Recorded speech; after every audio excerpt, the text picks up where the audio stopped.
Welcome back to the Copywriters Podcast with your host, the world's greatest copywriting coach, David Garfinkel. David, how are you doing today? I'm doing great, Nathan. How about you? I'm doing great as well. And for the audio-only listeners, they're missing out. So if you're checking this podcast out before we even get started, I would say check out the Copywriters Podcast on YouTube because we've got some exciting visuals going on in today's episode, and I'll let you explain what the heck the people who are watching are seeing right now, David. Let me explain about John. We're back with the unconventional and incredibly creative marketer, John Williamson. Last week, he went into depth on his powerful technique called Emotional Lockpicking, and we asked him to join us again, which he agreed to do. John lives in an undisclosed location on the side of a mountain in Scotland. And over the last 30 years, he has generated millions of dollars in sales for himself and his clients with his own special brand of unique selling propositions. He's also come up with some very interesting ideas about elevator pitches and even how to close a deal with a stuffed tortoise. I find his ideas fascinating, and I'm hoping he'll share some of them, more of them with us today. One of John's favorite quotes is, "All things being equal, people buy on price," which is why your number one job as an entrepreneur is to ensure that things aren't equal. Probably related to that idea is a speech he's given over 250 times called How to Charge Higher Prices Than Your Competitors and Still Win the Business. I really want to hear what John has to say today. Right now, even more, I want to tell you this. Copy is powerful. You're responsible for how you use what you hear in this podcast, and most of the time, common sense is all you need. But if you make extreme claims or if you're writing copy for offers in highly regulated industries like health, finance, business opportunity, you may want to get a legal review after you write and before you start using your copy. My larger clients do this all the time. So, John, welcome, and thanks for coming back. Thank you, David. Nathan, thank you. Can I make just one tiny correction before we get started? Well, if you insist. The tortoise is not stuffed, it's live. It's a real tortoise. So let's just get that on the table before we go any further. My God! We're going to have a live tortoise here. Okay. Now this one's a puppet, but in reality, when we get to it, it's a live one. Oh, you use a live one in the act. Okay, fair enough. Just wanted to get that out there. So, you're all about attention, right? I mean, you're making the case, which I agree with, that these days, more valuable than money, more valuable than market share, blah, is attention. It's really rare. And as business people, our first job is to get it.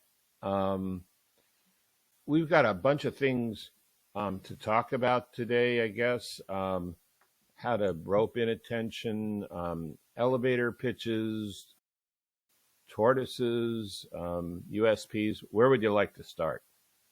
I don't know. What do you think interests people more? I mean, you've mentioned the tortoise a couple of times, so perhaps should we start there? Let's start with that as a way of doing it. First thing, I'm gonna take this off for a few moments because it's hot under there. Oh my God, I know. It's like a little nuclear reactor, right? Yeah. Hot under there. So here, let me introduce you to Harry. Like, Harry is this one's a puppet, so you can put your hand in there and you can do all this, because obviously when I'm doing this stuff on stages and things and showing people how to do this and teaching them, it would be unfair to take a tortoise everywhere I went. I mean, it's just not fair, is it? So this is the version I use for the stage shows and things. But when it actually comes to the reality of using this in public, it's a live one. And that's an important part of the puzzle. So let me tell you the story behind this one. So I get talking to this young guy who runs he's an IT service provider.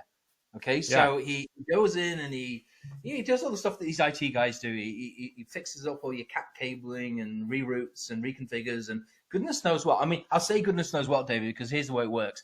I sit down with him and say, Adam, what's the problem? He says, well, here's the problem. I give people my presentation and 9 times out of 10, they say that was really interesting. Can you send me a proposal?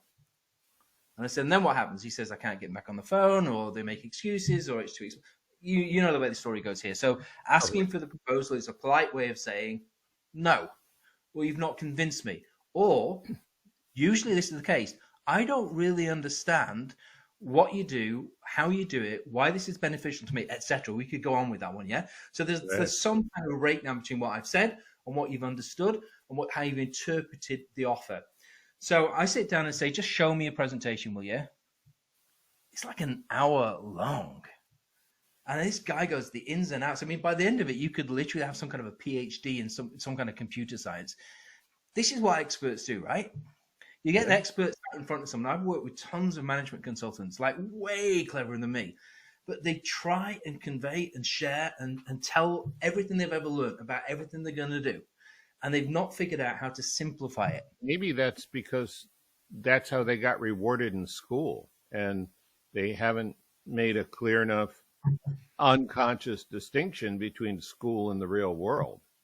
That's they think, well, if I get an A in school, or if I get my dissertation approved, or pass my dissertation defense, or whatever the hell they're doing, they figure, well, same thing ought to work with the client, and it doesn't. Yeah, I love that. I love that a lot. And it sort of, you probably just explained to me how and why I'm able to do a lot of what I'm able to do. Because why is that? Because you have 2 PhDs? I never got that far. I barely scraped out of high school, mate. And thankfully, we're going back a long, long time ago now, so it's not that important. But like school, academically, nah. But that bit, like reasoning, common sense, all that kind of stuff, just sort of slotted into place for me. And I had an experience, I'm going to say it very quickly, but I went to one of these inter-school camping things in the summer, you know, where all the kids from all the different schools come to a central location in your canoe and horse ride and archery and all that kind of stuff for like a week. And we got there, and the literally 10 minutes before the representative from our school is about to get up on stage and do the talent show, they lose it. They lose their nerve. They're sat in the corner. They're shaking. And the teacher goes, we can't put them on stage. We're just going to have to withdraw. And something inside of me, David, said, put your hand up and say, I'll do it. So I put my hand up and said, I'll do it. I had no act. I had no talent. I had no preparation. I just walked out in front of that audience and created a show out of thin air, and 20 minutes later, I'd won the competition.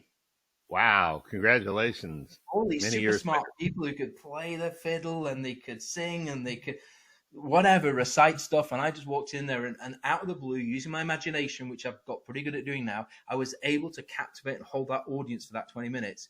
And like I say, end of the thing, I won the whole competition. So, wow. I get what you're saying. That's really interesting there, because I lived off that. So that like fired me up. Like that one instance said, hey, I can do that. I don't have to be like that guy over there who's going to get the PhD. I can just be me. And if I can get the attention, everything else drops into place. That's really fascinating. Thanks for the therapy session there, David. You're welcome. It wasn't meant as a therapy session, but okay, sure. Glad it helped. So we're back with Adam, right?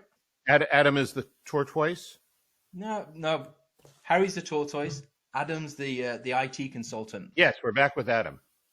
So he's there and he's going, I've got to turn this around. I've been growing the business. I've got all these guys in the back now doing all the work. I've been moving it forward. So I've got overhead and also it's not like in the old days where it was just me. I can't live on 1 in 10 people saying yes. So I said, okay, we need to have a little look at this. And as it happened, outside, he had this beautiful office, and to the side of it was a garden area. And there were some tortoises running around, crawling around in there, which I spotted on the way in. And I don't know what it is about my brain, but it just captures ideas and things they just swirl around inside. And I said, I think I've got you a new presentation.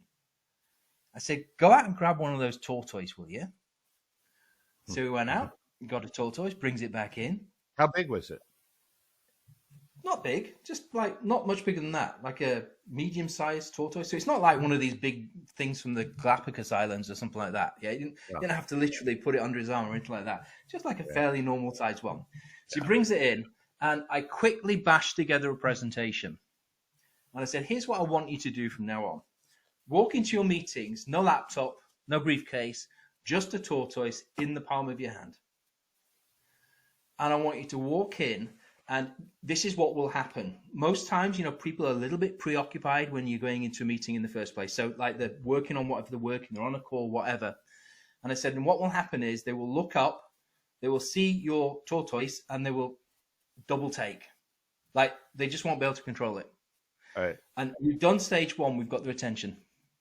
Oh, yeah, good. And then what happens is this, as you're walking up, you literally say to them, notice you're looking at my tortoise. You're probably wondering why I brought it with me today. I'll show you. Now, there's a lot of NLP in those 3 sentences, neuro-linguistic programming. I was observing that as you were telling me. Yeah. Okay. So as you go in, notice you're looking at. So you're actually telling them what to notice, and that because they did notice it, they're saying, "Okay, yeah, we're in alignment, agreement here." Probably wondering why I brought it today. Of course they are. So internally they're nodding away. I'll show you. So you're actually giving them exactly what they want without them actually having to ask for it in the first place.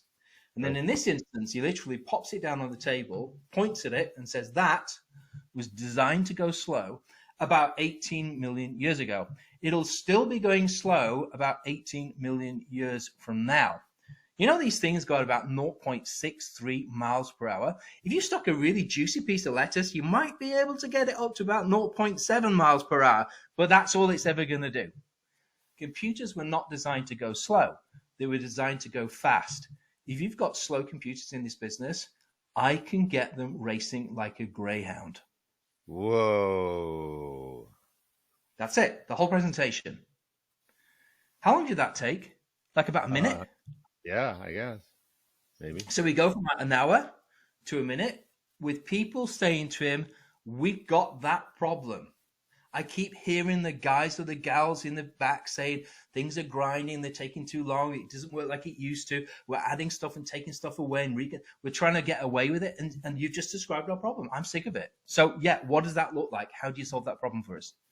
Now, the service he offered before was exactly the same as the service today, but he went from an hour's worth of, hey, give us a proposal, let's think about this, because he was talking about Cat5 cabling and blah, blah, blah, etc., giving them an emotionalized understanding of the problem, which they could instantly relate to and say, yes, please. And so his business went like that. The funniest part is his own accountant, who he'd had for years and years. And I said, have you ever been able to get your accountant to buy your services? He went, no. Have you presented? He says, yeah, I presented all the time. I mean, obviously, I pay him money. He should pay me money. I said, damn right. So I said, go back to him with the tortoise, and did it. He went back. You know what the guy said? What? Why did you never explain it like that before? Now I know what you do. Picked up a client. Well, there are so many lessons in that, because I've always found that accountants, engineers, and lawyers are the most difficult people to sell. Now, I know you haven't. I know that you've done very well with accountants, but then it was only last week that I used a patented John Williamson method, with the cowbell in the first place. So things could change. But no, I love that story. I'm wondering if we could change directions. It's not even, we had talked about this, but it's not even in the agenda. You had talked about, this is in a pre-meeting, not on the podcast. You had talked about persuasion and, NLP and things like that. And one point you made to me is you've got to go out and try these things and practice them and repeat them for them to work. And I think so often with people's attention split in so many directions and the sense that they have no time, although you'd probably agree with me that we actually have the same amount of time we have now as we have in 1066 when the Magna Carta was written, 24 hours a day. But if you take that focused time to practice on even just a few skills, it puts you leagues ahead of everyone else. Would you like to talk about that at all? Yeah, 100%. I mean, so again, this is a part of the NLP framework, but it's about acquiring mastery. And very, very few people actually acquire mastery or almost anything nowadays. I'm going to presumptively say that because I mean, a lot of people, I've talked to a lot of people who could be a lot better than they are, but they aren't because they dabble. There's way too much dabbling going on, way too much shiny object syndrome, jumping from this to that to the other, whatever takes your fancy. But the whole concept behind the 4 levels is that everybody starts at a level where we have unconscious incompetence. So we don't know what we don't know. Mm-hmm. And then we go to conscious incompetence, where we know that we don't know something. And then we go to conscious competence, where we know what to do, but we really have to think about it. Like, we don't just do it on autopilot. We have to think. The gears grind as we're doing it. And eventually you get to unconscious competence, where you don't know what you're doing. You just do it. So driving a car is a classic example. The very first time you ever sit in the car to drive it, you been sat next to your dad for like 20 years, right? And you go, that's easy. You get in the car and instantly within about 2 minutes, you go, I have unconscious income. I don't know what I can't do this. Within a minute, you've got conscious incompetence. You know what you can't do. It's really difficult to do the stick and the paddles, and I don't drive at the moment. So to do all that kind of stuff together, practice several weeks later, you've got conscious competence. You can drive the car, but it's not natural. You have to think about it. You still stall it every so often. The guy next to you keeps saying, no, look in your mirror again. You didn't do, you still have to grind away and think about all those things you have to do. And then eventually one day, with enough practice, and hopefully you pass your test, you get to the point where you're driving down the road one day across town, you've done 20 minutes, you've gone through 3 sets of stoplights, you can't remember a thing about it, and you've arrived at your destination because you've then got to that unconscious competence level. Does that make sense? Oh, yeah. So the concept with the stuff I teach people is this, that all this NLP frameworks, whether we're doing unique selling propositions, whether we're doing stuff like the emotional lockpicking, whether we're doing, emotional lockpicking, man, I grinded to get good at that. Like, I didn't just sit down in front of a couple of people and have random conversations and get good at it. The reason why I can speak to 6 existing best customers now to figure out dramatically what that headline, that's me statement is going to be, is because I've done it hundreds, if not thousands of times. And I've navigated my way through it. I've gained the competence of being able to, whoever's on that call, get rapport with them really, really quickly. And listen, like properly listen between the words about what's actually going on. And so something like this, let me give you an example. I can teach somebody something like this, whether it's the apples presentation I do, whether it's the bowler hat presentation. I've got a whole bunch of bowler hats. So I teach loads of different presentations. If I just show it somebody today, by the end of the session, they've probably got conscious competence. Like, they can do it, but their body language isn't quite right. The tone of voice is a bit hesitant. That they're not too sure of the words. Like, I can just do those 3 sentences now, just like that. I can drop purposely, like it's notice. It's not do you notice? Did you notice? It's notice. You're looking at so it takes a bit of effort to say that, but you have to get into that flow where you can just do it at any given moment in time. So it takes practice. So when I give something like this to someone, what I do is I use the old army trick, which apparently the US Army back in the day, if somebody wanted to join the parachute regiment, they would put them in a plane, fly them up, chuck them out. They get to the ground, they put them in a plane, they take them up, they chuck them out. They do that 6 times, quick succession. Didn't matter how successful. If the first one was like, yeah, that's really cool, I can do that forever, they went, no, you're going to do it 6 times. And that guy that was like shaking like a leaf when he hit the ground, they put him back in and make him do it 6 times in a row, super fast, to break through that thing of is this going to be safe and painless and all that kind of thing. And so I'm a big believer in something called immersion training.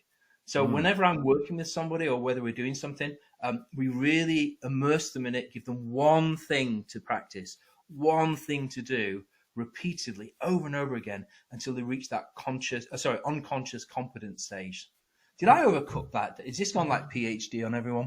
No, this is great. And, this is, if you think about back to the Karate Kid and, Daniel is painting the fence, but also in the actual, not in the movies, but in real martial arts, they will just have you drill on one skill. And then they'll have you drill on a second skill, and then they'll have you drill on both skills. And, it goes against so many things people want, think, need, believe. But the people who get good, the people who are on the path of mastery, do exactly what you say. All right, let's get into some juicy stuff. But thank you. We've never really talked about this quite this way. I mean, we have, Nathan. We've talked about mastery and things like this, but I love the way John presents it. It's so much better. Tell us about USPs. Okay, cool. So now you're on my thing, right? USPs. I mean, this is where I started. This is where, David, you know, we're of a similar age. So like in the 80s, 90s, every client you ever sat down with, USP. I mean, that's what we talked about. There were no other shiny bells and whistles. It was like, we got to get USP fixed. And people sit there, what's a USP? Unique selling proposition. Okay. And I know people have tried to mess with that, but, you know, framework wise, unique selling proposition still works. And so I decided, because I've got a bit of marketing OCD and I love mastery, I was going to do nothing but USPs. Like, I don't care why they rang me up. I don't care what they wanted to talk about. The problem was a nail and the hammer was USPs, and that was the end of it.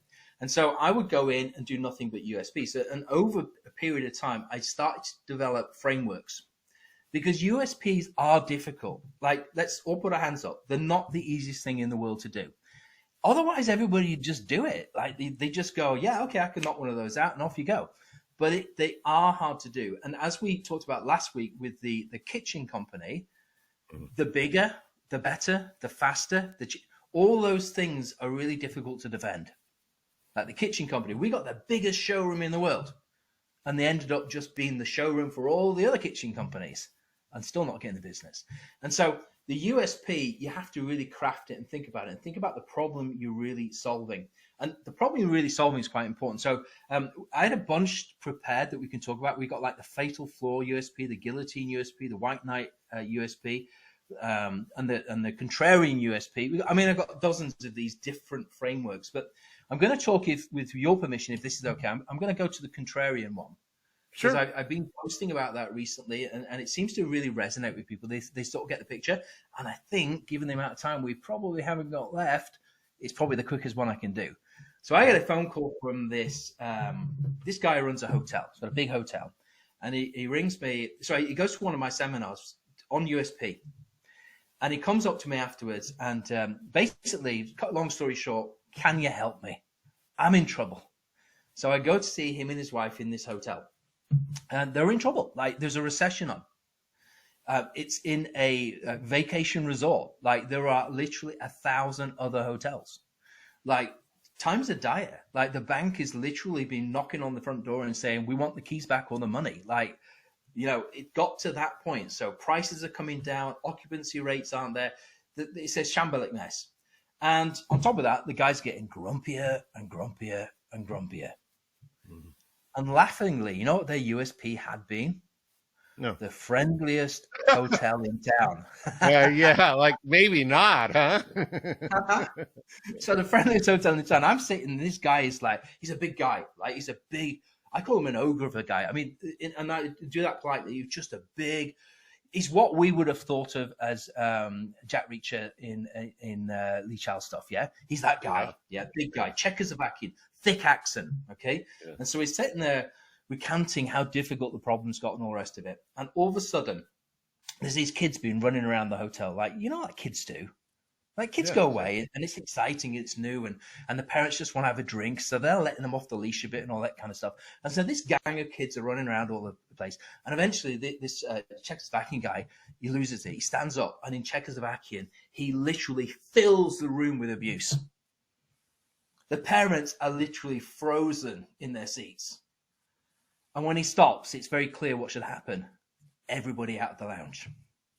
And so they all get up, they herd the kids, and off they go. And I'm like, man, I've got a USP for this.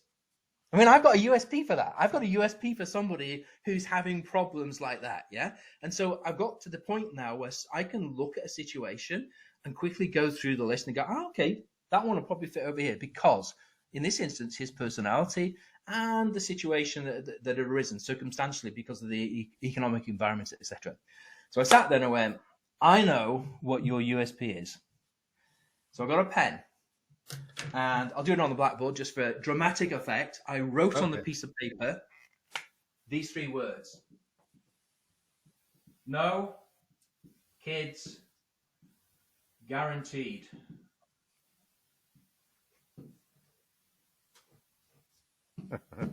No kids guaranteed. I said, that's the headline for your ads. In fact, no, not the headline. That's your entire ad from now on. No kids guaranteed. Hotel name and address, telephone number. He's like, you crazy. And I'm like, think about it. Anyway, long story short, I had to have several meetings with him to convince him that it was worth giving it a try.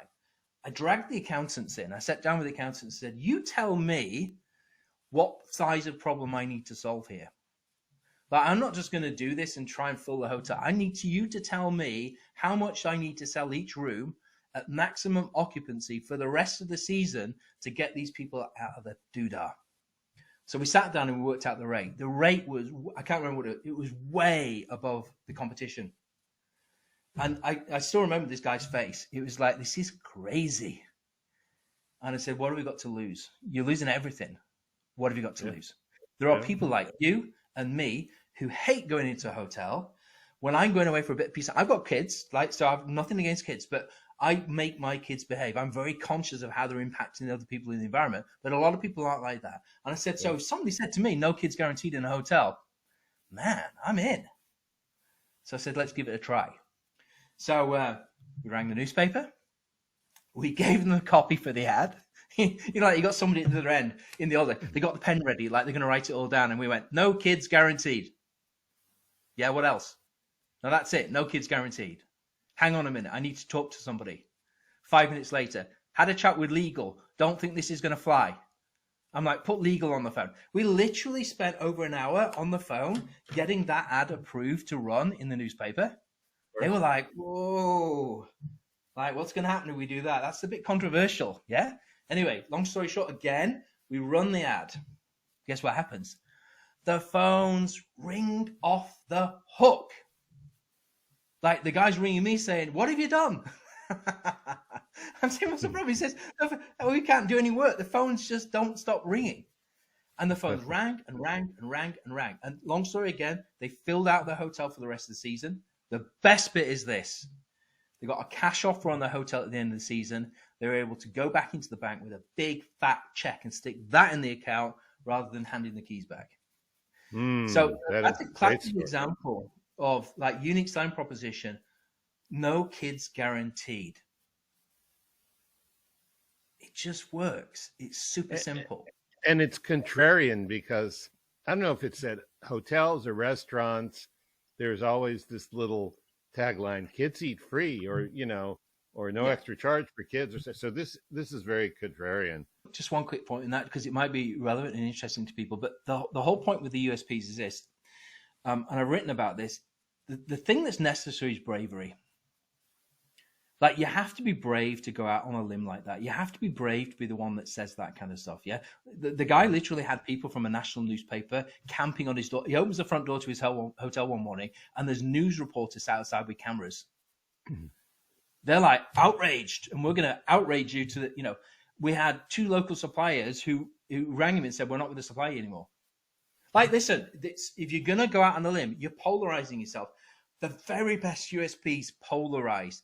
You're looking for people in the marketplace, going back to what we talked about last time, that are and will prepared to pay more money than the average person. We're looking for those people. We're looking for how do we design our business to be more attractive to them, even though it alienates a lot of other people. Now, again, this is a one-off example, so I don't want people just running out there and going, hey, we can just cut and dry and do it and all that. So there are processes to go through to double check, are we making the right decision here? Is it on the right side of safety and all that kind of thing? But fundamentally, bravery. That's what it takes. That's awesome. So in the intervening week between our first podcast and this one, it seems like you've started 1 or 2 Facebook groups and you're having the same response as the check guy in the hotel. Is that, can you tell us about them? Yeah. So we'd already decided to start Attention Bandits, a free Facebook group, which is where, people can come and hang out with us. And we share all these stories from the last 30 years. I recount them. We dimensionalize them. We put posts up. We're doing Facebook Lives. So if anybody's interested in like getting attention in the marketplace, and they really want to break away from the competitors and do something different. Attention Bandits is brilliant. And then we've got Attention Wizards, which is for people who really want to go deep. And the stuff we talked about last time with the emotional lockpicking, I mean, we can't teach emotional lockpicking to people. What we can do over a period of a year is we can teach them all the stepping stones we've used to develop that skill. So we can take them from conscious incompetence. We can take them through that ladder of mastery by giving them all the things to practice and do, which will develop the brain in such a way that they can literally, run a business out of 6 best customers. They can literally go, give me your 6 best customers, and I can build you a whole new revenue stream. I can take you on exponential growth or whatever the need is. That's great. So Attention Bandits and Attention Wizards. Yeah, just forget Attention Wizards. That's by invite only. That's like when people have really got what we're about. So Attention Bandits, free Facebook group. Super happy to have anybody who's got an interest in the stuff we've been sharing. Come and join us for some more. I'm just going to say thank you so much for coming on. This has been a fantastic back-to-back episode run. And I really like the name Attention Wizards for unknown reasons. But Jonathan, thank you so much for coming on. David, thank you for booking this. And Jonathan, if people want to find you, do you have a website or anywhere, or is just the Facebook group the best place to find you? RhodesWilliamson.com. RHODES Williamson.com. We can put, I guess, that in the show notes or something. But Attention Bandits is really the place to hang out with us. That's where we spend a lot of time in there now and sharing a lot of stuff. So I'd say Attention Bandits. Awesome. Thank you. And if you want to catch more of this podcast, you can do that over at copywriterspodcast.com. Gentlemen, thank you for a fantastic 2 episodes. I appreciate it. I know the listeners appreciate it. And until next time, we will catch you later. Catch you later. Thank you, Nathan. David, thank you. Thanks.